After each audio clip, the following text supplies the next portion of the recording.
Right. Have you ever had experience where you and your friend went to a movie, watched the same movie, but you came up with very different opinions about the movie? For example, you might have thought it was a good movie, but your friend thought it was, not a good movie, or the other way around. Have you had that experience? Yes. And have you ever, both you and your friend or you and your family members, watched an event and then you described it differently to other people? Yes. So that's what we term as perception, because nobody really can know what is objective reality out there. All we have to take with us is our perception. Now,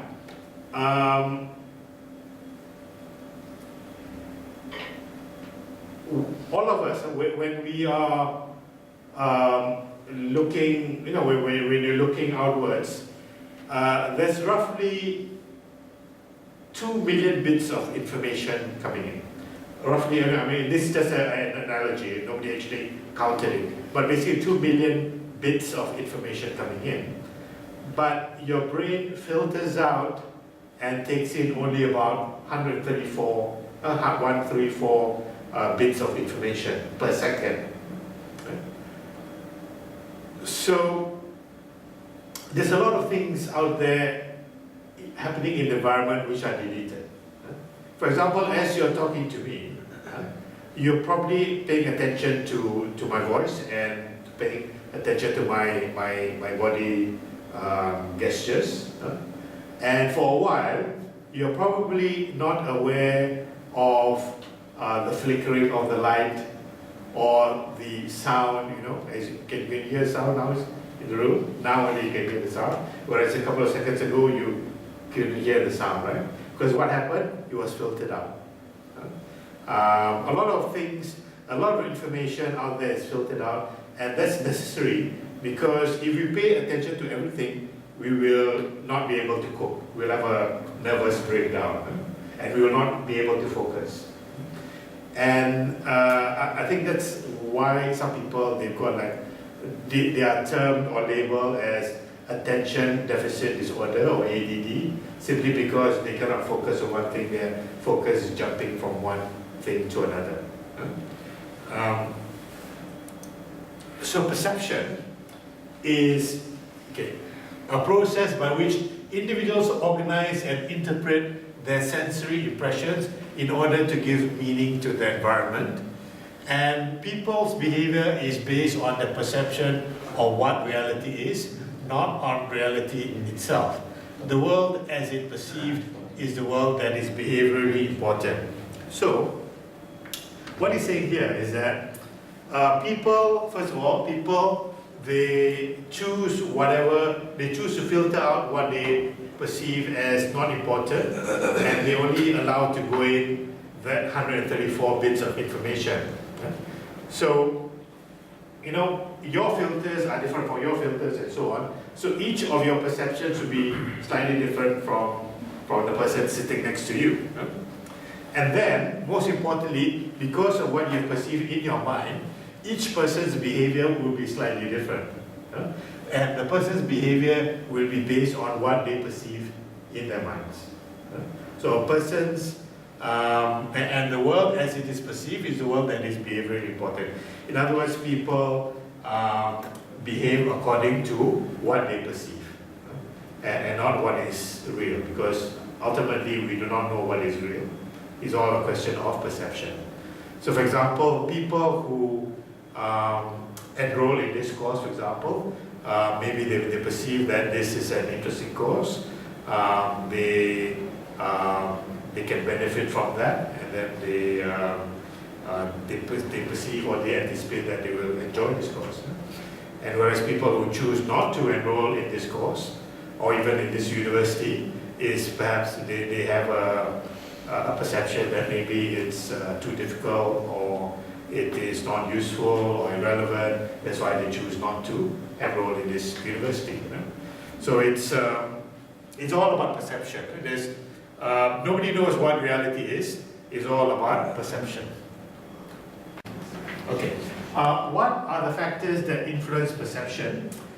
I would say that there are individual factors, factors in the perceiver, and also factors in the situation or target, which is the environment. So factors in the perceiver. Let's look at that first. Their attitudes, motive, interest, experience, expectations. So as I said earlier, there's 2 million bits of information coming in, and they get filtered out. So what are the filters? Example of filters are the attitudes, motives, interest, experience, and expectations. Let's look at attitudes. If a person has a positive attitude towards the cafeteria, for example, okay, going back again to the cafeteria example. If a person has a positive attitude towards the cafeteria, they think it is clean, for example, or he thinks that there is good food in the cafeteria, then the person will keep noticing the cleanliness and keep noticing the variety of food. But if a person has a negative attitude towards the cafeteria, like if the person thinks it's dirty and there's not much variety or the food is not good, then guess what? The person will keep on seeing the dirtiness of the cafeteria. They might even be able to see dust where no one else notices the dust. So attitudes can influence what is being perceived and what is being filtered out. Motives. If you are interested in something, then you tend to accept more information going in. Same thing like interest. If you're interested in a topic, people will tell you, remember. But if you're not interested in the topic, people will tell you, then you ask again, or he said, I told you before. I said, when? You don't remember because you are not interested when somebody tells you something. Experience. If you had a bad experience in the past, then you will anticipate bad things in the future, and you only see the bad things in the future. And similarly, expectations. If you have high expectations of success, then you only see the chances of winning or getting that thing. So all these are happening inside the mind of the perceiver, and it's not just these things. You can add in values. Values also will affect your perception.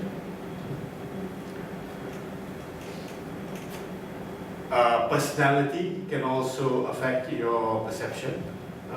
For example, risk taking. So if you are a low risk taker, you will perceive an activity as very dangerous. So that's factors in the perceiver. Now, what about factors in the environment? Could be the target or the situation. Novelty, okay, let's look at target first. Novelty, if something is unique, you tend to notice it, right? Like for example, you go shopping, ladies, you go shopping, or when I go shopping, I tend to spot the things which are unusual, I've never seen before. Novelty. And then motion, if something is moving, it attracts your attention, right? Sounds, if there's sounds, it attracts your attention. Size, if it's big, then you notice it compared to if it's small.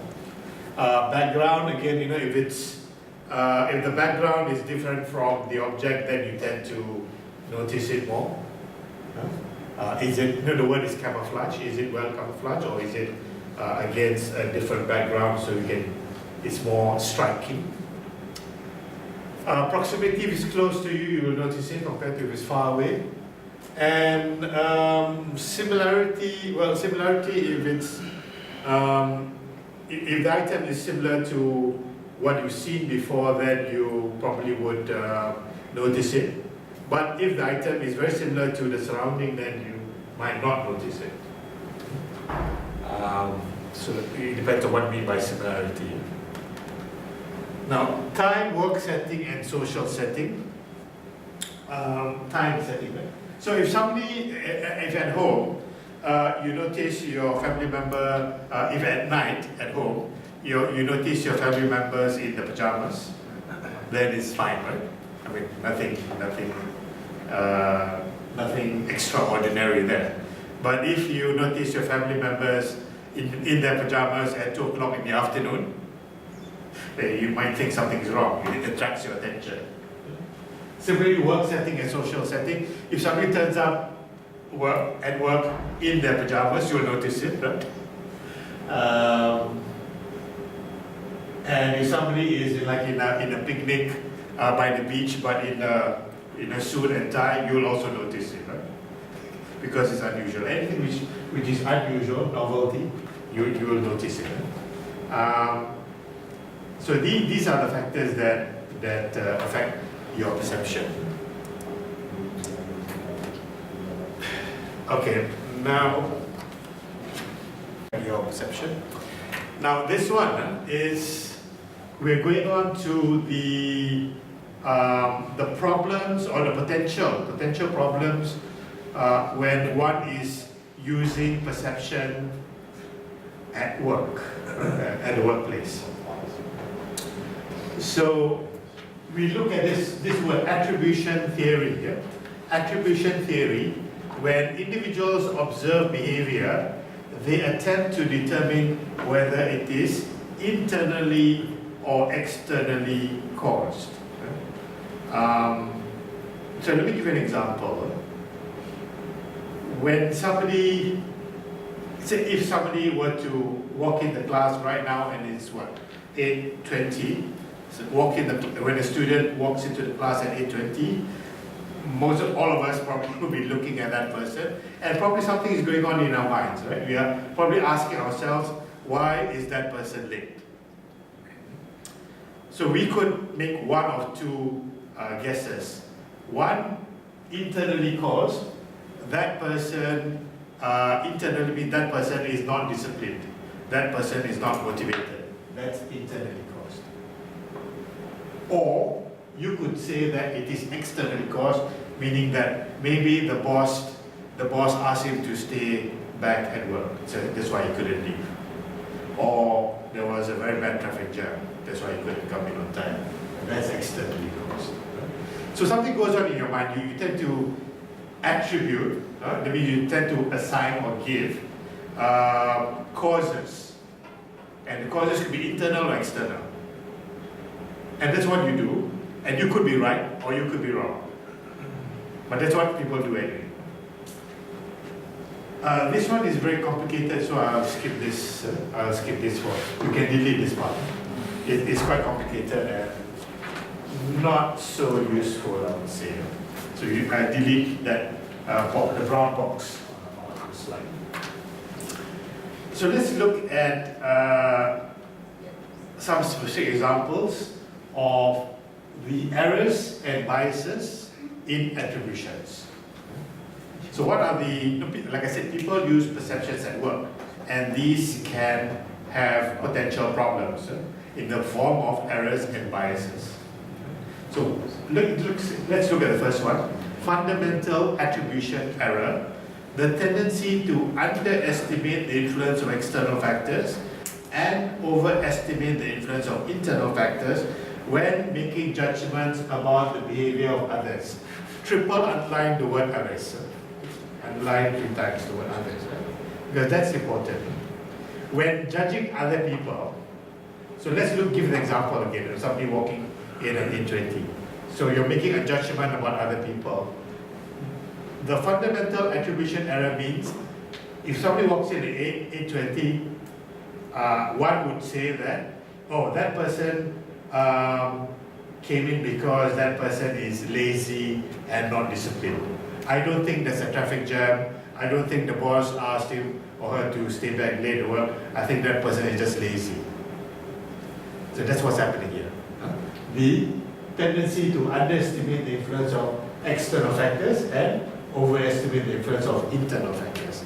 You're more critical to the person, you're blaming more of the person and less forgiving of the environment around him or her. So that's what you do when you're judging other people.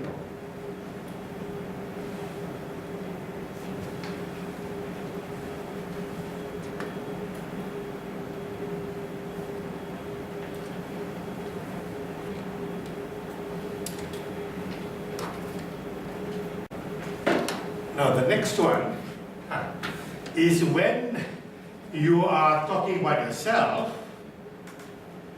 is the other way around.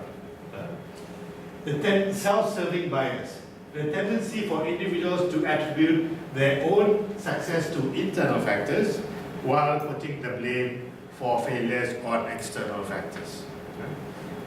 So that's when you are judging yourself, you are the other way around. So for example, if somebody did well, then that person might say, oh, because I worked very hard, or because I'm very intelligent and bright and I'm very creative and so on.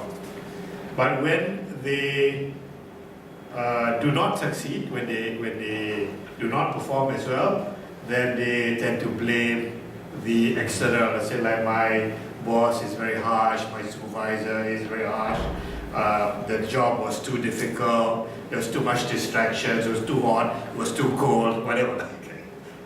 So that's a self-serving bias.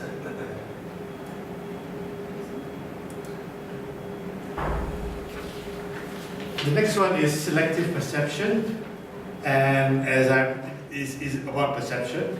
People selectively interpret what they see on the basis of their interest, background, experience, and attitude. So that's what we talked about under the factors of the perceiver. What are the filters that are going on?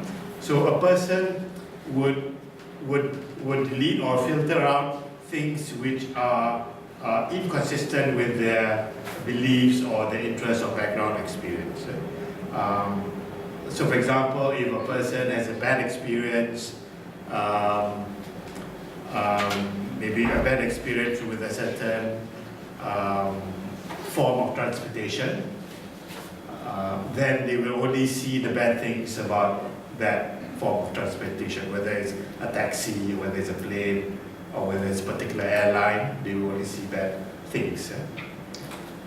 And also it can happen in a positive. You suddenly, if you like your friend very much, then you only see good things about your friend, and not so much of the bad things.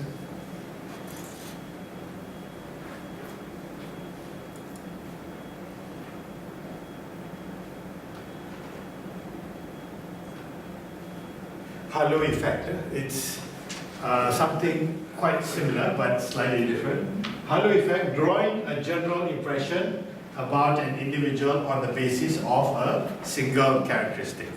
So example, it happens a lot in the recruitment interviews. So if a person walks in with very smartly dressed, smartly hairstyle, very good looking, then one might assume that everything about that person is also good and wonderful, but it might not be true. So that's the halo effect, drawing a general impression about an individual based on a single characteristic.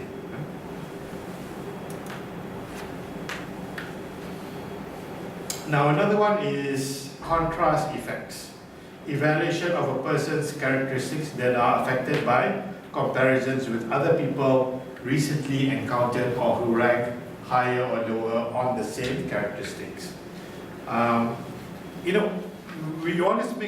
tend to make judgments about anything relative to something else, and it's usually relative to something else that we have just looked at or we just talked about. So for example, if a very mediocre, very terrible job applicant comes in for an interview, the person couldn't speak, qualifications very bad, very shabbily dressed, comes into the interview, and then another person who's average comes into the interview after that, that average person will actually appear to be very good compared to the one before. Or could be like the first person came in, he was very good, a very good candidate. And then the second one, again, the same average candidate. But because the first person you interviewed is very good, the second one, who is average, actually appears to be very inferior. So it's all about contrast. It's all about contrast. Contrast effect.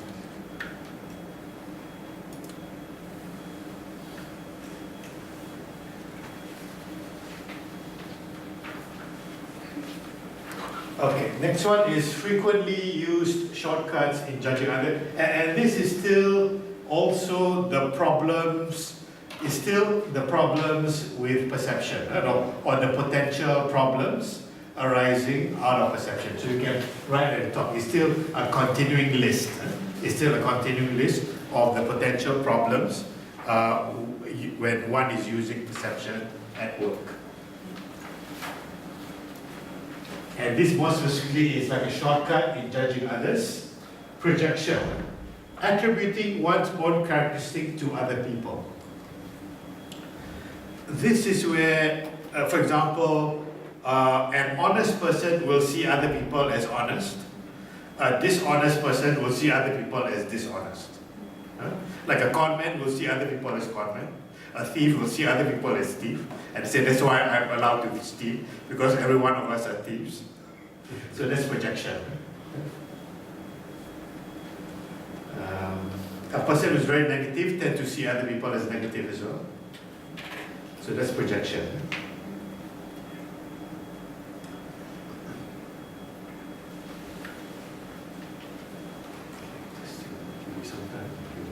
Stereotyping. Stereotyping, judging someone on the basis of one's perception of the group to which that person belongs. So you can say like, all Westerners are like this, or all women are like this, all men are like this. That's a stereotype.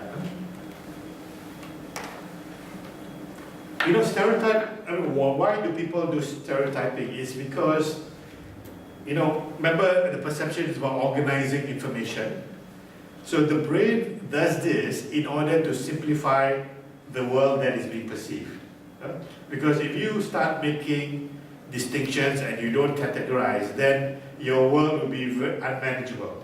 So that's why the brain, they do this stereotyping in order to simplify the world that people see so that they can cope better. Right? But of course, with stereotyping, well, as long as you keep an open mind and you're always open to exceptions to the stereotype, then I suppose you're okay. So be always open to exceptions to stereotyping. That would be the solution to that.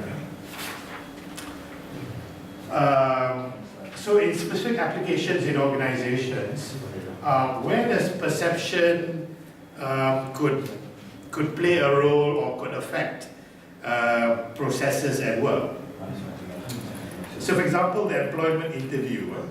Perceptual biases can affect the accuracy of the interviewer's judgment of the applicants. So if I just for example, we go back, the projection can affect the effectiveness of the interview. If the judge is doing a projection, or if somebody is doing stereotyping, a person walks in of a certain culture, then they make this negative, often negative stereotyping, then it's not an accurate judgment.